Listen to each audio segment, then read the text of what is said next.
وَمَن يَتَّقِ اللَّهَ يَجْعَل لَّهُ مَخْرَجًا، جو شخص اللہ کا تقوی اختیار کرے گا اللہ اس کے لیے راستہ پیدا کر دے گا، جہاں بالکل نظر نہیں آئے گا کہ کوئی راستہ، اللہ راستہ پیدا کر دے۔ بالکل نظر نہیں آ رہا تھا موسیٰ کے ساتھیوں کو جب کیسے بچیں گے، پیچھے لشکر آگے، آگے سمندر ہے، اللہ نے راستہ پیدا کیا۔ خود حضرت ابو بکر کا جو حال ہو گیا تھا کہ حضور اگر انہوں نے ذرا بھی دیکھ لیا نیچے اپنے قدموں کی طرف بھی نگاہ ڈالی تو ہم نظر آ جائیں گے، آپ نے فرمایا لا تحزن ان اللہ معنا، راستہ نکالتا اللہ۔ پھر حضور گئے طائف، لیکن وہاں سے خالی ہاتھ آئے، مدینے میں اللہ نے خود ہی کھڑکی کھول دی، 6 آدمی ایمان لے آئے، آپ گئے ہی نہیں اور وہاں انقلاب بھی آ گیا۔ عظیم، اس اعتبار سے اللہ مخرج پیدا کرتا ہے۔ تم صحیح طریقے پر چلتے رہو، تقوی اختیار کرو، صحیح راستے پر جد و جہد کرو، یہ کام اللہ پر چھوڑو۔ کب اسے منظور ہے اس کا کامیاب ہونا؟ جب ہوگا وہ راستہ ایسا کھول دے گا کہ تمہیں گمان بھی نہیں ہوگا۔ وَيَرْزُقْهُ مِنْ حَيْثُ لَا يَحْتَسِبُ، اور اسے رزق دے گا وہاں سے جہاں سے اسے گمان بھی نہیں ہوگا۔ اقامت دین کی جد و جہد ہو، غلبہ دین کی جد و جہد ہو، اپنے آپ کو ان صلاتی و نسکی و محیایا و مماتی اس کا فیصلہ کرنا ہو تو سب سے بڑی رکاوٹ آتی کھائیں گے کیا؟ تو اللہ تو کہتا ہے راضی میں ہوں، ہے ایمان اور یقین اس پر، کر کے دیکھو تو صحیح، اس پر اعتماد تو کرو۔ لیکن یہ کہ اس پر اعتماد کرنا، توکل، بڑی مشکل بات ہے۔ وہ تو جتنا ایمان ہوگا اتنا اعتماد ہوگا، اور گہرا ایمان ہوگا گہرا اعتماد ہوگا۔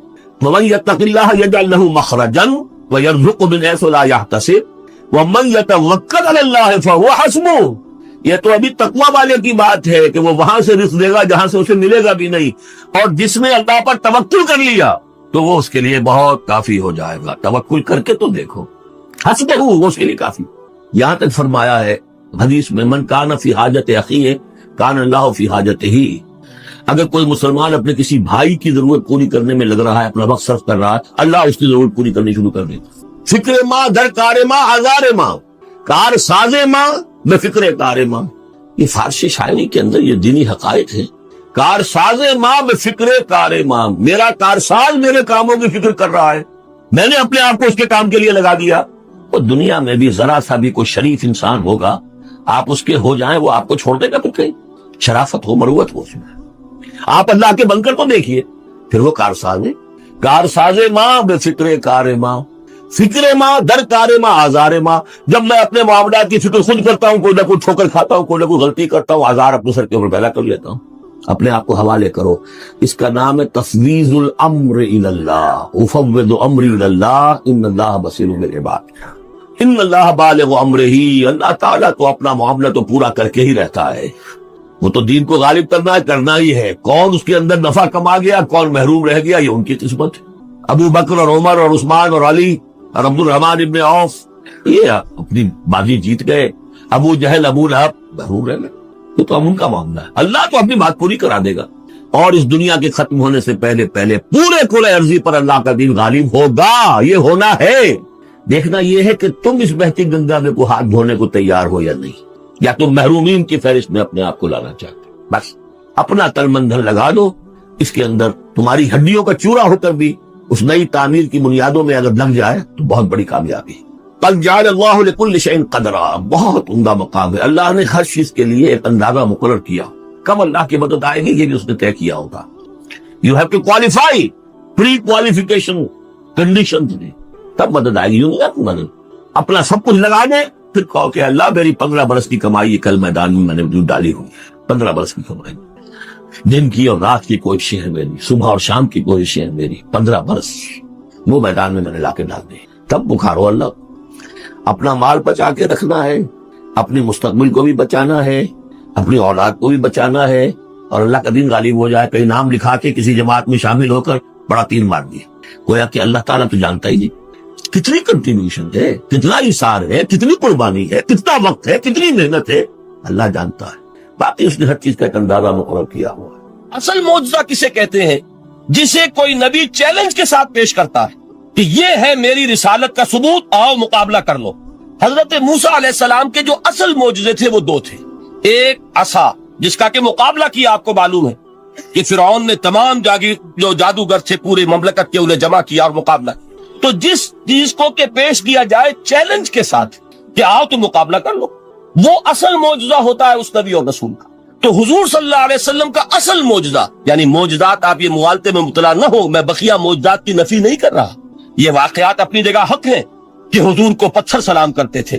حضور صلی اللہ علیہ وسلم جس کھجور کے تنے کے ساتھ ٹیک لگا کر خطبہ دیا کرتے تھے، جبکہ ابھی مسجد نبی میں ممبر نہیں بنا تھا، جب تعداد زیادہ ہو گئی مسلمانوں کی اور ضرورت محسوس ہوئی کہ ذرا بلند مقام پر کھڑے ہو کر آپ خطبہ ارشاد فرمائیں، تو پھر وہ ممبر بنا کر رکھا گیا. پہلے مرتبہ جب آپ ممبر پر چڑھ رہے تھے خطبہ دینے کے لیے، تو اس کھجور کے سوکھے تنے میں سے ایسی آواز آئی جیسے کوئی بچہ بلک بلک کر رو رہا ہو کہ وہ سعادت جو مجھے حاصل رہی تھی آج تک میں محروم ہو گیا. تو یہ انبیاء کا مقام ہے. مولانا روم نے اسی لیے کہا ہے کہ فلسفی کو منکر حنانہ است، از ہوا سے انبیاء بیگانہ است. فلسفی اور عقلیت پرست انسان وہ تو حنانہ کا انکار کر دے گا، کیسے ممکن ہے سوکھا تنا اور اس کے اندر سے بچے کی طرح بلکنے کی آواز آئے. لیکن یہ اس لیے کہ وہ انبیاء کے خصوصی احوال جو ہے ان کو جانتا نہیں. اس قسم کے خرق عادت واقعات حضور کی زندگی میں بھی بے شمار ہوئے، لیکن حضور کا وہ معجزہ جس میں تحدی کے ساتھ چیلنج کے انداز میں کہا گیا کہ آؤ مقابلہ کر، وہ صرف اور صرف قرآن ہے.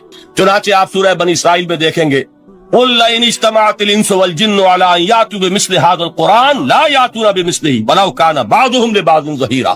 اے نبی چیلنج کر دیجئے، اگر تمام انسان اور تمام جن مل کر یہ چاہیں کہ اس قرآن جیسی کوئی تصنیف کر دیں، تو چاہے وہ ایک دوسرے کا کتنی بھی اس میں مدد کریں اور تعاون کریں، وہ ہرگز قرآن جیسی کتاب تصنیف نہیں کر سکتے. اس سے آگے بڑھ کر یہ بات کہی گئی، اچھا پورا قرآن نہیں لا سکتے، اس قرآن کی طرح کی 10 صورتیں ہی تصنیف کر لو. جب اس کا بھی جواب نہیں دیا گیا تو جسے کہتے ہیں برسبیل تنزل، اور پنجابی میں کہتا ہے کہ برے کو گھر تک پہنچانا، وہ برے کو گھر تک پہنچانے کے لیے فرمایا ایک صورت ہی بنا لاؤ. یہ سورہ ہود میں اور سورہ یونس میں یہ مضمون آیا، اور پھر سورہ بقرہ میں ہجرت کے بعد جو پہلی صورت نازل ہوئی اس میں پھر اس کو دوہرا دیا گیا. وَإِن كُنتُمْ فِي رَيْبٍ مِّمَّا نَزَّلْنَا عَلَىٰ عَبْدِنَا فَأْتُوا بِسُورَةٍ مِّن مِّثْلِهِ وَادْعُوا شُهَدَاءَكُم مِّن دُونِ اللَّهِ إِن كُنتُمْ صَادِقِينَ. کہ اگر تمہیں کوئی شک ہے اس کتاب کے بارے میں جو ہم نے نازل فرمائی ہے، شک کیا ہوگا؟ شک اسی بات میں ہوگا کہ شاید یہ محمد کا اپنا کلام ہے صلی اللہ علیہ وسلم، یا کوئی اور انسان ہے جو انہیں سکھا پڑھا رہا ہے. اگر تمہیں اس نوعیت کا کوئی شک ہے تو اس جیسی ایک سورت بنا لاؤ. فاتو بسورۃ من مثلہ، اور نوٹ کیجئے گا سورۃ العصر بھی سورت ہے، سورۃ الکوثر بھی سورت ہے. 3 آیات بھی اگر ایسی تم تصنیف کر کے لے آؤ تب تو تمہیں کچھ شک کرنے کا حق حاصل ہوگا. اور اگر نہیں کر سکتے تو جان لو فَإِن لَمْ تَفْعَلُوا وَلَن تَفْعَلُوا، پھر اگر تم ایسا نہ کر سکو اور ہرگز نہیں کر سکو، ذرا چیلنج کا انداز دے کہ ہرگز نہیں کر سکو. وَاتَّقُوا النَّارَ الَّتِي وَقُودُهَا النَّاسُ وَالْحِجَارَةُ، ڈرو اس آگ سے جس کا ایندھن بنیں گے انسان اور پتھر. اب اس بات کو سمجھیے کہ تاریخی حقیقت ہے یہ، جس کا کوئی کافر انکار نہیں کر سکتا، کہ وہ کوئی شخص اس چیلنج کو قبول کرنے کی جرات نہیں کر سکا. اگر جھوٹ موٹ کو بھی کوئی کھڑا ہو جاتا اور کہتا کہ ٹھیک ہے میں نے یہ ایک صورت بنائی ہے اور میرا دعویٰ یہ ہے کہ یہ قرآن جیسی ہے، تو ایک کنٹروورسی تو پیدا ہو جاتی نا. کچھ لوگ چاہے کہتے کہ نہیں یہ قرآن کے سطح کی نہیں ہے، لیکن یہ کہ اس کا دعویٰ تو ہو جاتا. لیکن تاریخ یہ بتا رہی ہے کہ سرے سے کسی شخص نے اس کی جرات نہیں. اس درجے وہ قرآن سے مرعوب ہوئے. تو حضور کا سب سے بڑا معجزہ جو آج تک زندہ ہے، اس کو ذہن میں رکھیے، میں نے جو حضرت موسیٰ حضرت عیسیٰ کے معجزات گنوائے ہیں وہ در حقیقت ان کی اپنی ذات کے ساتھ تھے. ید بیضا موسیٰ کے ساتھ تھا. ایسا معجزہ اس وقت تھا جب موسیٰ کے ہاتھ میں تھا. اس کے بعد کئی 100 برس تک وہ صندوق سکینہ جو ہے، تابوت سکینہ، اس میں وہ عصا رکھا رہا، لیکن اب وہ معجزہ نہیں تھا، وہ سوکھی لکڑی تھی، اس کے سوا کچھ نہیں. تو تمام انبیاء اور رسول کے معجزے ختم ہو گئے، وہ ان کی ذات کے ساتھ تھے. محمد الرسول اللہ کی رسالت دائمی ہے تا قیام قیامت، لہذا معجزہ بھی آپ کا دائمی ہے. وہ معجزہ آج بھی موجود. البتہ میں ادھر ضرور توجہ دلاؤں گا کہ قرآن مجید کے اعجاز کے 3 پہلو ہیں. پہلا پہلو، اور زیادہ تر اسی کی طرف توجہ زیادہ ہوئی ہے، وہ ہے قرآن کی فصاحت، بلاغت، ادبیت، اس کی چاشنی. ظاہر بات ہے کہ اس کا شعور اور ادراک صرف عربوں کو ہو سکتا ہے، بلکہ میرے خیال میں ناراض نہ ہو اہل عرب تو آج کے عربوں کو بھی نہیں ہو سکتا. یہ اسی دور کے عرب، ان کی اپنی جو اس وقت کی زبان تھی، اس زبان میں فصحاء، بلغاء، شعراء، خطباء، ان کو اتنا زوم تھا کہ وہ باقی پوری دنیا کو کہتے تھے یہ گونگے ہیں، بولنا ہمیں آتا، خطیب ہم ہیں، شاعر ہم ہیں، خطبہ ہم دے سکتے ہیں، شعر ہم کہہ سکتے ہیں، باقی سب تو عجمی ہیں، گونگے ہیں. ان کے اندر نہ فصاحت ہے، نہ بلاغت ہے، نہ ان کے کلام میں چاشنی ہے، نہ اس کے اندر کوئی شکو ہے. یہ دعویٰ جنہیں تھا، جب ان کے منہ بند ہو گئے قرآن کو سننے کے بعد کہ اس کلام کا کوئی مقابلہ ممکن نہیں ہے،